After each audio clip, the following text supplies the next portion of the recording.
Twongeye kubasuhuza nshuti bene data bakundwa, Imana y'amahoro ibahe umugisha. Abadukurikiye, abari mu Rwanda, abari hanze, abari ku migabane itandukanye y'isi, inshuti zacu, abahora bakurikira Ikamba Karuvani TV, Imana ibahe umugisha kandi n'ukuri ikomeze ibagure mu bitekerezo byanyu, mu byo mukora, uburyo mudukurikira, uburyo muhora mushishikara kugira ngo yaguke, uburyo mukora subscribe, uburyo mukora shares, uburyo mutugaragariza muri comment. Imana igibaho umugisha kandi ikomeze ibagure. Impamvu iyi TV iriho ni ukubera mwebwe kugira ngo mubashe kwakira ubutumwa bwiza. Rero uyu munsi jewe tuvugana nitwa Pastor Fanny. Amazina yanjye ayo ngayo niyo nzwiho cyane, ariko mfite nandi bitano umukobwa Epifani. Ndi umupastor, mfite abana babiri n'abandi ndera, nk'abandi umukozi w'Imana, ibindi Imana iduhana umugisha. Rero tugiye kuganira amagambo navuga ngo Imana yampaye kugira ngo tubashe kuganira, ari bukungure, ari bugire icyo ari bukumarire, uri wongere gusubizwamo imbaraga warucitse intege, uri bwongere ibihe byawe byo gusenga. Ariko mbere ko dutangira kugira ngo twige kuri aya magambo, ahubwo ndumva twabanza tugasenga kugira ngo twirageze Imana yacu. Reka duze umutima dusenge. Mana yacu, Imana ikomeye, turagushimiye kandi turaguhimbaje. Tugushimiye akanya nk'aka wadushyiriyeho kugira ngo twumve ubutumwa bwawe. Tugushimiye kubwa buri umwe wese uhora ushishikajwe no kugira ngo iyi TV ibashe gutera imbere, ibashe kwamamaza, kuvuga ubutumwa bwiza, abadufasha kugira ngo ubutumwa bugere kure. Ujye ubaha umugisha kandi Mana ntago twabura kukwereka buri umwe wese ufite ikibazo mu buryo butandukanye kugira ngo Mwami Imana umwiyereke. Akimara kumva ubutumwa bwiza bumuhindure, wari urwaye akire, wari uri mu bibazo abashe gusubizwa, wabuze Mwami wanjye icyerekezo ukimuhe. Uwiteka Imana Nyiringabo, nzi kusubiza, ni kenshi twagutakiye Mwami Imana ukadutabara. Rero buri umwe wese Mwami wanjye wabuze Mwami icyerekezo, wabuze ahahera, wabuze ahashyira isengesho, uwo witotomba wasenze akabona ko bitinze, ndamukoretse kugira ngo wongere umwiyereke bundi bushya kugira ngo wongere akubone. Urakoze urakarama mu izina rya Yesu, amen. Tugiye kuganira amagambo afite umutwe na Imana yampaye kugira ngo tuganire. Aravuga ngo iyo Yesu ari maso mu buzima bwawe, hari ibyo abasha guturisha. Iyo Yesu ari maso mu buzima bwawe, hari ibintu abasha guturisha, hari ibintu acecekesha. Mu by'ukuri hari igihe rimwe na rimwe tugera mu gihe gikomeye akaribwo twibuka Imana. Hari igihe tugera mu bihe bihambaye, hahandi wahamagaye, hahandi wabwiye umuvandimwe, hahandi wabwiye inshuti, ariko warangiza ukabona ntago bagushubije, ukabona kujya gushaka Yesu nko mu bundi buryo navuga ngo ugiye ni nko kubura kugira. Icyo gihe rero akari kujya gushaka Yesu, nabujya nkubwira ngo ntago Yesu abari mu buzima bwawe.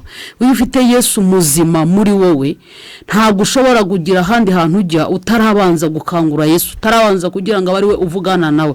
Iyo wabanje kuvugana nawe aguha icyerekezo kuruta ko umuntu aguha icyerekezo. Iyo wabanje kubwira umuntu abanza kuguha inzira z'icyerekezo nawe yaciyemo, kandi izo nzira rimwe na rimwe ni inzira zo kwirwanirira. Ariko wabanje Yesu mu buzima bwawe, ufite Yesu wuzuye, nta handi uzabanza kujya usibye kuri uko ari we nzira nuko n'ubugingo, kandi akaba ari we ufite igisubizo. Reka dusome amagambo y'Imana aboneka mu butumwa bwiza uko bwanditswe na Luka. Niyo ari buze kuduha umurongo wo tujye kuganiraho.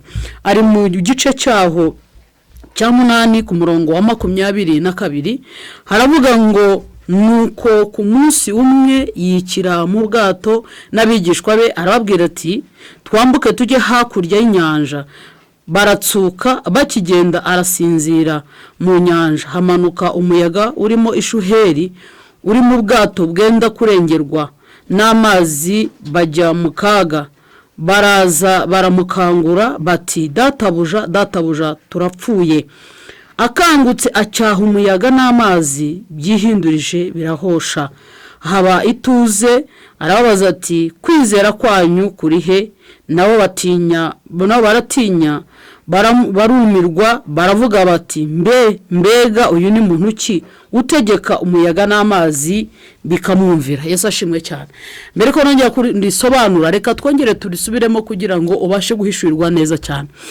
Ngo nuko ku munsi umwe yikira mu bwato, ntago hari iminsi myinshi bagendaga muri uwo bwato, ariko uwo munsi none wari umwe. Kubu bwato bwajyagamo abantu benshi, harabajyaga kurangura, harabajyaga mu kazi, harabajyaga mu mirimo igiye itandukanye, ariko ngo umunsi umwe noneho ubu bwato Yesu nawe abujyamo. Ngo yikira mu bwato n'abigishwa be, arababwira ati twambuke tujye hakurya y'inyanja. Baratsuka, bakigenda arasinzira. Mu nyanja hamanuka umuyaga urimo ishuheri, ubwato bwenda kurengerwa n'amazi, bajya mu kaga. Bamaze baraza baramukangura bati databuja turapfuye. Akangutse acyaha umuyaga n'amazi, yihindurije birahosha, haba ituze. Arabaza ati kwizera kwanyu kurihe? Nabo baratinya barumirwa baravuga bati mbega uyu ni muntu ki utegeka umuyaga n'amazi bikamwumvira. Yesu ashimwe cyane. Ahangaha tugiye kureba ibintu bigeze kuri 4. Icyambere turi burebe ni umunsi, icya kabiri yiyumvamo, icya gatatu arasinzira, icya kane baramukangura. Haleluya. Mbere ko ibintu mbisobanura, nagira ngo mbanze turebe Yesu ajyanye n'ababigishwa be. Bari bafite inzira nyinshi bamaze igihe bagende. Yari afite ahantu heshe agenda kubwiriza ubutumwa. Yajyaga agenda akajya hakurya inyanja ya Tiberiya, yajyaga i Kaperinawumu, akajya n'ahandi. Ariko aba ni abagabo bagendanye na Yesu cyane, bagiye babona ibitangaza akora, bagiye babona imirimo itangaje yagendaga akora. Ariko ikintu gitangaje gihera ku murongo wa nyuma uyu nguyu wa 25, mu by'ukuri hejuru waho ku murongo wa 24 ngo babonye ishuheri baye nyinshi, baramuhamagara baramukangura. Yesu ageze mu nyanja ngo arisinziriza, baramukangura. Bamaze kumukangura arabyuka. Mu by'ukuri yarabyutse akora ibyo bashaka, ibyo bamusabye, kuko bari bamukanguye bavuga ngo turapfuye. Bari bababaye, bari barushe, baravuga ngo turapfuye. Ariko nubwo bamukanguye gakanguka gacyahuye umuyaga, ntago bavuze ngo turi kumwe n'umuntu cyangwa uvuga ngo twari tumenye n'ubundi ko asanzwe yiruka akora ibitangaza. Ahubwo bahise bashiraho ikindi kintu, baravuga ngo mbega uyu ni muntu ki utegeka n'imiyaga n'ishuheri bikamwumva. Ngo mbega uyu ni muntu ki utegeka umuyaga n'amazi bikamwumvira. Haleluya. Bagendanye igihe bavuga ngo Rabbi, bagendanye igihe kire babona ko ari umwigisha, bagendanye igihe kirekire atubira imigati bakarya, bagendanye igihe kirekire azura abapfuye, bagendanaga igihe kirekire akora kuba barwayi bagakira. Ariko ageze ku kibazo cyakiri cyari kibahangayikishije, ariko ntago babashije kugitindaho ngo banze bavuga ati uyu muntu twagera nawe tundi turabizi ko nibundi ashoboye. Ko turuka umunsi umwe umugabo bita Yona, ubwo Imana yamutumaga Ininivi, avuga ngo ajye Ininivi rigiriye itarushishi. Nuvuga ngo mu kujya itarushishi yagiye mu bwato. Mu bwato bwari burimo abantu, bari burimo abacuruzi bagenda, ariko mu nzira yagendaga kuko yarazi ko ahagiye atari mu mugambi w'Imana, ibyo Imana imubwiye abasha kunyuranya. Byabaye ngombwa ko ageze mu nyanja Imana nayo imwereka ko ari Imana. Haleluya. Imana igira inzira nyinshi, Imana igira abakozi benshi, wayumvira utayumvira ifite aho izakunyuza. Ni ukuvuga ngo uriya nyanja noneho ni nyanja ni urupfu, ariko harimo urufi imutegekera urufi. Reka nkubwire turi mu isi Nowa yari arimo, nako Yona yari arimo, niyo rupfu. N'isi yacu imeze nk'urupfu, imiza abantu benshi, yisha abantu benshi, igamburuje abantu benshi. Ariko nubwo isi ari urupfu, ni ukuvuga ngo hari cyangwa se inyanja harimo urufi. Uru rufi rero rwabashije kwasamya rukamira Yona, uyu ni Kristo. Haleluya. Rwasamye rukamira Yona, uyu ni Kristo. Nuvuga ngo mu gihe turi mu isi ibibazo, isi y'ibyaha dusayisha tukaba mu bikomeye, aha niho Kristo aza akadutegera amaboko. Niyo cyatumye Kristo yambara umubiri, akambara ishusho, akiyambara ishusho y'Imana, akambara umubiri wa kimuntu. umuntu kuko Kristo yari ni Imana 100%, ikindi yari umuntu 100% kuko yabyawe n'umugore. Yari Imana 100% kuko yaturutse ku Mana, akaba nanone umuntu 100% kuko yavuye mu maraso y'umugore. Haleluya. Ni kuvuga rero ngo uyu nguyu rero Yona agize mu nda y'urufi, Imana yango imwereke ubushobozi bwayo, byangombwa ko imurukara kuko yabashije kumenya ibyo akoze. Yesu Kristo aturambura amaboko, Yesu Kristo adutegeye ibiganza kugira ngo tugabarushye n'abaremerewe. Twebwe turi muri confusion, tubashe guhindukira tumugane, nitumara kumugana agira ibyo ahindura mu buzima bwacu. Aba rero nabo Yesu agendanye nawe, Yesu ari kumwe nabo mu bwato, nkuko mu nyanja iyo fi bihari, mu nyanja harimo abasare bari barimo. Niho ariyo cyatumye ko Yona yabashije kumurokora, ni nako na Yesu yari muri ubwato ariko arasinziriye. Haleluya. Yesu arasinziye. Wibuka ko umutwe w'amagambo gifite uruvuga ngo Yesu yari muzima mu buzima bwawe, hari ibyo aturisha, hari ibyo akangura. Haleluya. Ariko amaze kujya barananiwe, bakoze ibyo bakora birabananiye, baramukanguye yaranakangutse. Ariko mu gukanguka akoze icyo bashaka, ariko ntago bashimye ngo bavuga ngo mwigisha ibyo ukoze ni byiza, ahubwo bashatse kwibaza. Bivuga ngo mwene data muvandimwe nkurikiye, iteka uzakora ikiza bakwibazeho, ukora iki bakwibazeho, uzagira neza umuntu wese akwibazeho akubwiye ko ushaka kwiyemera waniraririye, uzakora ikibi rwose barare bakwanditse mu binyamakuru no muri itangazamakuru rihurure n'abandi bose bazi nutarukuza kumenye. Ariko uko byamera kose, emera ko mu bushake bw'Imana, wemere gukora iki uyobowe n'Umwuka Wera, kugira ngo Yesu Kristo yaba mu buzima bwakaba ari muzima, hari ibintu byinshi azahindura atiteye ko bakuvuga. Rero ndashaka ngo nsobanure kuri bya bintu navuze uko ari bintu uyu munsi. Haleluya. Ndashaka kuvugana nawe uri mu bihe bikomeye, ndashaka kuvugana nawe uri mu burwayi, ndashaka kuvugana nawe umaze igihe usenga, ndashaka kuvugana nawe umaze igihe ukora amasengesho, wasenze y'imisi 70, wakose 75, wasenze 100, wasenze ya 40, wasenze ya 7, wasenze ya 3, wagiye mu butayu, warazamutse, wagiye mu bihanamanga, wagiye mu mazi, wavuye mu gihugu ujya mu kindi. Hari abantu bajya bava i Burayi bakaza muri Afrika, kavuga ati hari umuhanuzi ukomeye nje kumureba. Hari nabaza mu gihugu cyacu mu Rwanda, hari nabaza muri za Nigeria, hari nabaza Uganda, ahantu hose mu baragenze ushaka Imana cyangwa ushaka umuntu w'Imana kugira ngo agire icyo avuga kuri wowe, agiye n'icyo avuga kuri cya kibazo cyawe. Ariko rimwe na rimwe hari abantu batagenda gushaka Imana, ahubwo bagenda bashaka ngo bumve ikibabwira.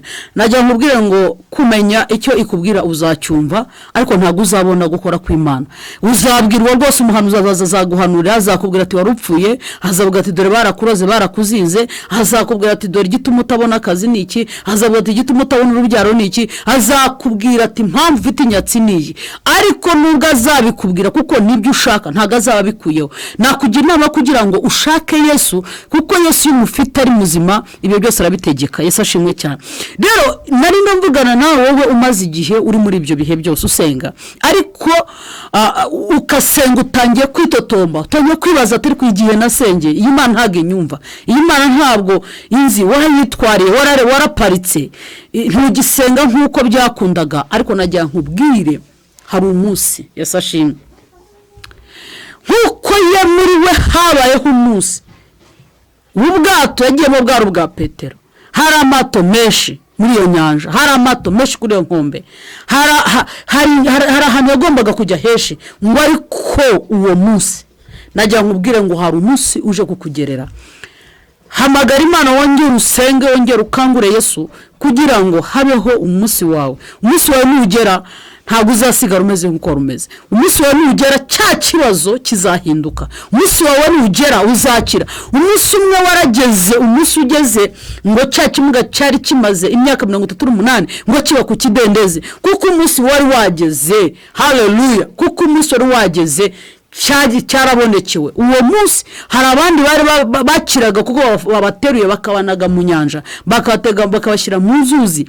Ariko uwo munsi noneho ntago habayeho icyugo, nyiri nyanja, nyiri kibazo yariyiziye, arangije arakira. Wahoraga kuremba asabiriza, umunsi warageze, yikore burira aragenda. Umunsi umwe Lazaro yavuye mu gituro. Haleluya. Umunsi umwe Tabita yarazutse. umunsi umwe nawe ubwawe hari ikintu cyakemutse ku buzima bwawe. Niyo kitarakemutse umwaka ushize, cyakemutse mu myaka ishize, cyaranungukira cyakemuka, ariko hari umunsi. Haranira kumenya umunsi. Uyu munsi rero najya ngo hari umunsi uzagera ku buzima bwawe, hari umunsi uzaba, kandi uwo munsi nuramukubaye nta kizawutangira. Uwo munsi nuba nta manywa nta joro, uwo munsi nta wawufunga ngo bishoboke. Icya kabiri, yiyumvamo. Haleluya. Iyo Yesu yiyumvisemo ikintu aragikora, ariko atariyumvamo ikintu ntabwo agikora. Ntabwo Imana imeze nk'umuntu. Umuntu ashobora gukora ikintu kugira ngo yemeze umuntu, umuntu ashobora gukora ikintu kugira ngo bamubone, umuntu ashobora gukora ikintu kugira ngo akwikize. Ati uyu muntu ushobora kujya kudepoza ahantu, warangiza umuntu gusa wamuhamagara kuri telefone ntayitabe, ariko noneho wagira umuhati ugatera dosiye yawe ukayijyana, yakubona ariko kukwikiza agafata ka dosiye kawe akagenda agahita agaseseka munsi kakazabaho ngaho, rimwe akazayivanamo bayijugunya muri puberi. Ariko reka nkubwire, iyo Yesu yiyumvisemo ikintu aragikora. Rero ni ukuvuga ngo kuko ngo ntabwo arabyiyumvamo, nta nicyo yiyumvamo, ariko ngo Yesu yiyumvamo. Haleluya. Bivuga ngo igihe kigiye kugera, icyo wasengeye maze igihe usengera Yesu akiyumvemo. Haleluya, haleluya. Mbere Imana icyubahiro nkurikiye. Niyiyumva n'icyo kintu hari ibintu biri buze guhinduka. Niyumva n'ikintu hari ibintu biri bukemuke. Niyumva n'ikintu ntabwo ubuzima bwe busigara kwa kundi, hari ikintu kigomba guhinduka, kuko Yesu yumvisemo ikintu. Haleluya. Kuko Yesu afite kumva. Yesu ni umuntu, arumva nkuko wumva, nkuko umubiri wawe wumva, nkuko uryoherwa, nkuko ureba ukitegereza, nawe niko ameze.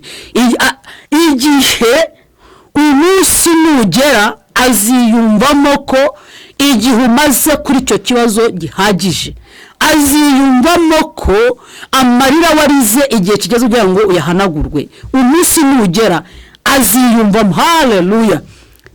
Shaka umwami wawe kugira ngo yiyumvemo, wongere usenge kugira ngo yiyumvemo, ugire Yesu muzima muri wowe, atari Yesu wafashe ukamufata nk'aho umunyantege nke. Icya gatatu, arasinzira. Najya mubwira ngo hari igihe Yesu ajya yisinziriza.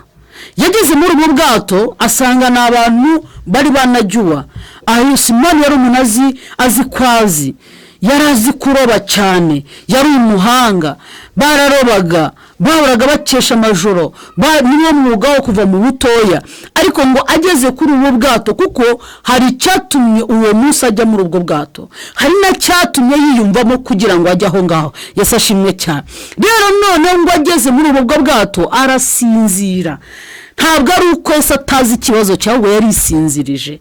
Akeneye kumukangura, yarisinzirije. Arisinziriza ngo arisinziriza. Abagabo rero kuko bari abahanga, bafata ingashya zabo baragasha cyane. Umwe avuga ati je mfite diplome mu kugashya, undi ati je mfite license mu kugashya, undi afite mfite PhD mu kugashya. Buri muntu wese yafite uko abivuga bitewe n'amashuri. Je nize Harvard, nize muri Amerika, nize Burayi, nize hangaha, je ndi umuhanga, ndi umucuruzi, ndi engineer, ndi iki. Buri kintu cyose akavuga ngiye mfite konti byushye. Yumvaga muri kwa buri muntu wese yumvagamo, kuko tugarimo abantu batandukanye benshi cyane. Harimo abigishwa bari bakurikiye Yesu, bashobora bafashaga Yesu kuvuga ubutumwa, harimo n'abacuruzi baragiye kugudandaza. Abo bose bari kumwe. Ariko ngo Yesu arangije avuga ati reka nereka aba bantu niba bazo bari kumwe ari we. Yesu ngo arasinzira. Haleluya. Maze gusinzira ngo hazi ishuheri y'umuyaga nyinshi cyane, arabyihorera. Shuheri y'umuyaga iraza, shuheri y'umuyaga igiza y'igihe kitaragera ikakuzunguza. Haleluya. Birashoboka kuzunguzwa n'ishuheri y'amadeni, birashoboka kuzunguzwa n'ishuheri y'ubukode, birashoboka kuzunguzwa n'ishuheri y'imyaka, nagira ngo birashoboka kuzunguzwa n'ishuheri y'ibyangombwa udafite, ushobora kuzunguzwa n'ishuheri y'ubugumba. Ariko umunsi umwe niyiyumvamo ikintu azasinzira, ariko munsi yicuye hari icyo azakora. Yesu ashimwe cyane. Haleluya. Dafashwe cyane. Arasinzira kugira ngo abarebe, bagashya bikanga, kuko nyiri ubwato arahari, nyiri umuyaga arahari, ubitegeka byose arahari. Tuza muvandimwe, mwene data, nshuti mukundwa, tuza. Nyirabyo arahari, ubifite ubushobozi arahari, ubifite ububasha arahari. Muri kumwe kandi muri kumwe nta cyagutera ubwoba. Yesu ashimwe cyane. Ngo arisinziriza. Icya kane rero ngo baramukangura. Haleluya. Bagira bate? Baramukangura. iyo wakoze ibintu byose bikanga ufata umwanzuro wo gukangura Yesu. Ibyo wakoze wacuje bikanga ukangura Yesu. Iyo wasabye akazi kakabura ukangura Yesu. Iyo washatse urubyaro ukarubura abaganga bose ubazengurutse ukangura Yesu. Yesu ashimwe cyane. Ngo bakangura Yesu. Kinezeza muri ijambo nuko Yesu atigeze atinda. Ntabwo Yesu yigeze atinda, ahubwo Yesu yaje hakiri kare. Haleluya. Ngo Yesu akanguka cyane ngo acyaha wa muyaga. Ariko icyambabaje cyane nuko batigeze bakira uburyo bikozemo n'ishyaka bikoranye, ahubwo bo ubwabo bashaka guhita bavuga uyu muntu ni muntu ki. Witinda kugihe umazaho, witinda nijya no kubikora wibitindaho. Ntabwo Imana yacyagucura icyabanza gushyira ku murongo kugira ngo igisubizo cyawe n'igikoni igisubizo cyangwa se igasubiza ibyo wamaze ijya usengera kitazaba inkoni yo gukubita abandi, utazirata utazirarira. Hoya irashaka kugira ngo uce bugufi uko nawe aciye bugufi. Yesu yaciye bugufi ajya mu nyanja, yaciye bugufi ajya muri ubu bwato kuri abantu batandukanye bafite amafi, ariko aca bugufi nk'umwami wawe kugira ngo Yesu akanguke. Arakanguka. Najya nkubaze, uriho urakangura Yesu? Mbere yuko uhamagara telefone ya mwene wanyu banza ukangure Yesu. Mbere ko ushakisha dosiye kujya gusaba credit banza ukangure Yesu. Mbere kugira ikintu kiri cyose ukora, impamvu Yesu atabakora mu buzima bwawe nuko utamugize uwa mbere, nuko ugenda ari nko gutata chance, ujya kusenga ari nko gutata chance, kuko ngo ntago bishoboka ngo si ubyakunda ngo ninde wakijwe no gusenga. Uribeshya cyane, barahari. Uyu butumwa tubwiriza n'ubwo kuri. Haleluya. Iyo wakiriye Yesu neza akaba muzima muri wowe, akwicaza ku ntebe utakicayeho, akuriza indezi utakuriyeho. Haleluya. Ibuka huraho ngaho utekereza niba so yarabigize mu ruhare. Tekereza ahantu niba ari amashuri yahakubesheje, nurangiza umenye ko ari ku mugambi w'Imana. Yesu ashimwe cyane. Ugomba mbere na mbere kugira kwizera. Iyo ufite kwizera ibintu byose birashoboka. Kwizera kuzana umugisha. Kwizera nta hantu na hamwe kutagushyira. Kwizera nta kutakwicaza. Kwizera ntaho kwizera kwa kubakira. Kwizera kwagwa kujya kurangura mu bindi bihugu. Kwizera kwagura ibitekerezo byawe. Haleluya. Iyo ufite kwizera muri wowe hari ibintu bihinduka muri wowe. Kwizera kugira ibintu bigeze muri bitatu biguherekeza, bigushamikiyeho. Icyambere, kwizera ugomba kukwatuza. Kakwatuza ikintu. Ukavuga uti gese nzapfa nzarama. Indwara si yanjye, ngo indwara yanjye uyiya, ngo indwara zacu ntago ari zawe, indwara za shitani. Atura neza. Haleluya. Wature neza, indwara ntago ari zawe. Iyatura amagambo meza. Uyatura utigenda nduwigikundiro. Uyatura nzatura ahangaha na hacu. Kuja mbwira ngo tuzatura, icyo tuzatura, icyo ngiki Imana irakiduha. Kwiyatura neza, kwatura neza. Haleluya. Akanwa kawe kakatuza ibyiza kuruta ukatuza ibibi. Icyakabiri, ibyo utekereza nabyo biganisha mu kwizera kwawe. Iyo utekereza ibintu byagutse Imana irabiguha, urabyizera ukabiguha. Kwizera wizeye yo watuye ibintu biciriritse nabyo bijyamo.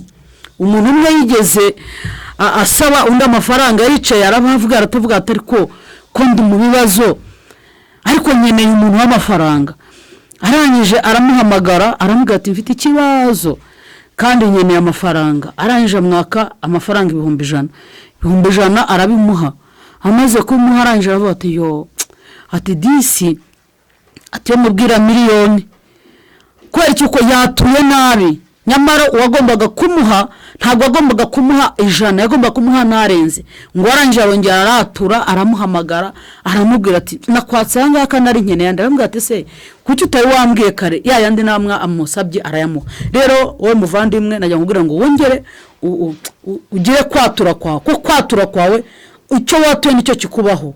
Iyo watuye kuri umukire ubu umukire, watuye kuri umutsinzi ubu umutsinzi, iyo watuye kuri umunyantege nkeya ubu umunyantege nkeya. Akanwa kawe ibyo watuza, ibyo utekereza ibitekerezo byawe birangana gute, ibitekerezo byawe ni bigari, ibitekerezo byawe biri hasi, ibitekerezo byawe bireba gute, bireba hafi nk'inkoko, utekereza ute? Yesu ashimwe cyane. Urarutekereza iki? Noneho kugira ngo urarutekereza ejo hawe hazaza, utekereza ku mugambi mwiza Imana igufiteho amasezerano Imana yakubwiye, utekereza kugira n'aba bandi, utekereza urarutegura kuroga abandi, uragutegura kwiba, urategura kwica. Ntukagira ibyo si ibitekerezo, gira igitekerezo kizima na Imana yakiguha, kuko nta Imana idakura umuntu. Icya kane, ibyo wibwira. Haleluya. Hari ibintu umuntu yibwira mu mutima we kandi ibyo bigasohora. Icyo wibwira rwose ikintu kikagusohoraho. Mefibosheti arangije aravuga ngo nkange intumbi y'imbwa. Muri we ntago azi yuko hari icyo Imana yakoze kera ku bwa Sawuli. Sawuli hari ubwo yagiye gushaka indogobe za Kishi zari zarabuze, byatumye Imana ituma indogobe za Kishi zibura kugira ngo Sawuli abwirwe amakuru yuko Abisirayeli bigaragambije bashaka umwami. Haleluya. None bituma indogobe za Kishi zibura kugira ngo Sawuli ajye kuzishaka, najya kuzishaka azibure, ajye kwa Samweli bigere ko agomba gushaka bamenya, nagera kwa Samweli nawe amuha amakuru yuzuye. Icyambere aramubwiye ati indogobe zaso zarabonetse, ariko icya kabiri ngwino nkubwire icyo wumvishe uko Uwiteka avugana nanjye. Haleluya. Ni ngo Sawuli yagiye gushaka indogobe zase, asoza afite amakuru yuko agiye ku mwami wa Isirayeli. Rero aho yakuye amakuru, ubwo yabwiye ngo ntajye undi muntu wese abibwira, na se wabo ntabimubwire, akagenda. Haleluya. Niho hatumye igisekuru cya Mefibosheti kibonamo cy'ubwami. Ariko hari igihe amateka agushyira ahantu kure hatandukanye n'igisekuru cyawe, hatandukanye n'icyo Imana yakuvuzeho. Yirengagije ko ari mwene Yonatani inshuti, akadasohoka agatiga kubiranyije nka Dawidi. Dawidi aributse, ariko yibutse Dawidi Sawuli yarapfuye, yibutse Mefibosheti nako Yonatani yarapfuye, ariko hari hasigaye umuntu bita Mefibosheti. Kandi Mefibosheti ari ahantu hadakwiriye. Yesu ashimwe cyane. Ari ahantu hadakwiriye, ari Lodebari kwa mwene Makiri, ariko hari umugaragu hazi. Yesu ashimwe cyane. Nagira ngo ubwire ngo ubuzima uri bunyuramo, nibwire ngo ibyo uri gucamo uyu munsi, hari umuntu uhari Imana izakoresha ufite amakuru yuzuye, kandi Imana izakoresha kugira ngo uhave. Ushobora gukoresha inshuti yawe, ushobora gukoresha umwanzi wawe, ariko akagukura aho ngaho. Yesu ashimwe cyane. Ariko umunsi Imana yamutekerejeho, ijuru ryamutekerejeho ko agomba kwicara meza n'umwami Dawidi, byabaye ngombwa we ntiyabyiyumvishije, ntiyabyakiriye. Kwibwira ko mu mutima yumvaga bitashoboka. Haleluya. Yumvaga ko bitashoboka. Nagira nkubwire ngo tuza, gabanya intambara ziri mu mutima wawe, icyo Imana yavuze kizasohora. Nubwo cyatinda niko waba kukivuze ngo gitegereze kuza ko kizaza. Yesu ashimwe cyane. Gumya wature neza ibyo wibwira mu mutima wawe. Nibwira ibyiza bizasohora, ariko nibwira ibibi bizabaho. Nigera nganira n'umuntu umwe atanya arambwira ati "Jemba numva nzafungwa, byanze bikoze nzafungwa." Ndabona se utekereza ko uzafungwa uzize iki? Arambwira ati "Jya gusa niyumvamo gusa ko nzafungwa." Ariko umunsi umwe yasohotse mu rugo, agenda ku muhanda ajya gushungera nk'abandi. Mu gihe ashungera ahantu hari ikamyo itwara essence yari yaguye, none irangije kugwa, batwara za essence gutyo baziba, none baje gufata abantu, nawe bahise bamutwara bamujyana muri gereza. Kuki muri we horaga yatura, afungwa nta na dosiye afite, ariko avamo yagezemo. Atura neza kugira ngo umwasatani atazagukayirana akakujyana ahadakwiye. Reka dusome muri Yesaya ibice byaho. Yesaya ibice byaho 26 duhe ku murongo waho wa 3 n'uwa 5. Haravuga ngo ugushikamijeho umutima uzamurinda abe amahoro masa, kuko akwiringiye. Mujye mwiringira umwami iminsi yose, kuko umwami Yehova niwe umwami Yehova nyine ari we rutare ruhoraho iteka ryose. Ugushikamijeho umutima uzamurinda abe amahoro masa, kuko akwiringiye. Mujye mwiringira umwami iminsi yose, kuko umwami Yehova nyine ari we rutare ruhoraho iteka ryose. Haleluya. Niwe rutare ruhoraho iteka ryose. Yacishije bugufi abatura yacishije bugufi abatura harehare mu murwa wishyira hejuru, awurambika hasi akawugeza ku butaka. Yesu ashimwe cyane. Yacishije bugufi abatura harehare mu murwa wishyira hejuru, awurambika hasi akawugeza ku butaka, ndetse awugeza ku mukungugu. Yesu ashimwe cyane. Najya mubwira ngo iyo ufite Yesu muri wowe utari muzima, uciritse, wa pirate, cyangwa se wihangiye wowe ubwawe, kuko nabyo bibaho, kugenda utubwira ngo Yesu ashimwe, amahoro Kristo abane namwe, ibintu nk'ibyo byose ko ufite ihiriza, ariko udafite Yesu muri wowe, utinya icyaha, umwihana, wishyira hejuru, uko nguko niko iri jambo ry'Imana rivuga. Wowe witurishije ahantu, ufite ahantu wageze kumva ko Imana utayikeneye, wareba abantu Imana ukabasuzugura, kumva nta nicyo bamaze, ngo iyo niyibasha kumushyira hasi, wari utuye hejuru ikamushyira hasi, ngo ikamumanura ndetse ku butaka. Twarababonye benshi cyane bagiye bishyiraho, bihaye icyubahiro kirenze, bibakiye intebe zirenze, bazamuye intebe z'abazishyira hejuru, ariko umunsi umwe irabamanura. Yesu ashimwe cyane. Ariko iri jambo rivuga ngo umushikamijeho umutima, Yesu ashimwe cyane, azamurinda abe amahoro maso. Umushikamijeho umutima azamurinda abe amahoro maso. Ushikamije amahoro umutima ku Mana, ushikamije amahoro kuri Kristo, Imana izamurinda ahinduke amahoro masa, kuko icyubahiro cy'Imana nta muntu bagisangira. Wishikamije ku mutima w'Imana, ushake mu maso h'Imana, ushake imbaraga z'Imana, Imana izakuzamura ubwawe utabizi, izagira uwo yimura ubwawe kwimike, izagira icicisha bugufi kugira ngo ikuzamure. Imanura hasi nayo izamura. Iyo yagize imanura hasi nuko hari ugiye gushyira hejuru, hari ugiye kwimika. Yesu ashimwe cyane. Mujye mwiringira umwami iminsi yose, wiringira Imana mu bikomeye, wiringira Imana igihe ufite igisubizo kiri negatifu, wiringira Imana igihe abantu bose bakuvuyeho bajye batuvaho, wiringira Imana igihe umubiri waguhindutse. Iyo wiringira Imana, Imana igusubizamo ubuzima. Imana amahoro ibahe umugisha.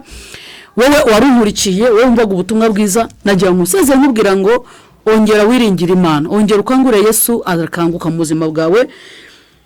Icyo wakora cyose, ntiwite ku masengesho wasenze, ntiwite igihe umaze usenga, hoya ongera ushaka Imana, wongera ukangura Imana, Imana iraba mu buzima bwawe. Imana ibahe umugisha. Reka dusengane. Imana, Mana turagushimye, tugushimye ijambo ryawe twumvise, tugushimye kubw'ubutumwa bwawe twakiriye. Reka uture mu mitima yacu, uture mu bugingo bwacu, utugire ibikoresho byawe, uduhindure Mwana Imana, unanize umwanzi utunaniza, kandi aho twizamuye ducishe bugufi, kugira ngo Data duhinduke ibyaremwe bishya, kugira tubashe gukomanga ku rugi rwawe, ubashe kutwumva, tubashe kugukangura, nawe nurangiza ukanguke kandi ucyahe ibyari biduhagurukiye. Urakoze rero ko ugiye gucyaha imiraba yose, ucyashye ibigeragezo byari biri mu mitima, cyangwa se byari biri imbere ya bene Data bari badukurikiye, abahora bakurikira iyi cano Ikamba Karuvari. Imana amahoro ibagire neza, kandi ikomeze kubitaho, kandi ikomeze kubagura, bisabye nizeye mu izina rya Yesu. Amen.